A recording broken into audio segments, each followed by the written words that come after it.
ទៅណាទៅណោរត់ទៅក្រៅគ្នាហើយចាប់តាមស្ដាយជំនះថាប្រធានក្រុមហ៊ុនស្រីដែលជាថៅកែខ្លួនឯងគ្មានចិត្តមនុស្សធម៌សោះនាងពិតជាអាក្រក់ណាស់ប្អូនប្រុសស្រីរបស់គាត់ជួបគ្រោះថ្នាក់ចរាចរណ៍ស្លាប់អស់ហើយពុកក្មួយប្រុសជាក្មេងកំព្រាម្នាក់នាងមិនចិញ្ចឹមក្មួយខ្លួនឯងទេតែបង្ខំឲ្យពុកចាស់របស់នាងចិញ្ចឹមក្មេងនោះទៅវិញ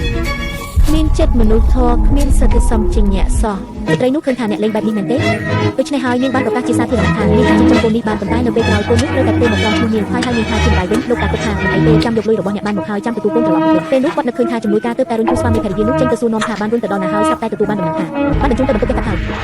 ខ្ញុំស្មានថាពេលនេះពួកគេប្រកាសជាបានបើកគូមើលខាងក្នុងអស់ហើយមើលទៅលោកតាបានឮដូច្នោះក៏ភ័យស្លន់ស្លោរត់ទៅបន្ទប់កសលវិច័យសំណាងដែលទៅទាន់គូនេះស្ទើរតែត្រូវបានគេកាប់បើកហើយស្ត្រីនោះបានបញ្យល់ថានាងគ្រាន់តែចង់ជួយពួកគេពិនិត្យសាកសពដើម្បីរកមូលហេតុស្លាប់ពិតប្រាកដលោកតាក្រោយក្នុងក្តៅក្រហាយមិនឲ្យធ្វើអ្វីទាំងអស់ប៉ះពាល់ថែមទាំងលើកយកដូនតាដើមមកនិយាយថាត្រូវតែបញ្ចុះឲ្យបានសុខហើយបន្តបោកប្រាស់ថាខ្លួនបានរកគ្រូទីមើលហើយថាថ្ងៃស្អែកជាថ្ងៃល្អបំផុតសម្រាប់ការបញ្ចុះសុខដូច្នេះនៅថ្ងៃបន្ទាប់ស្ត្រីនោះបានយកប្រអប់ផេះពីមកដល់ស្រុកកំណើតដោយផ្ទាល់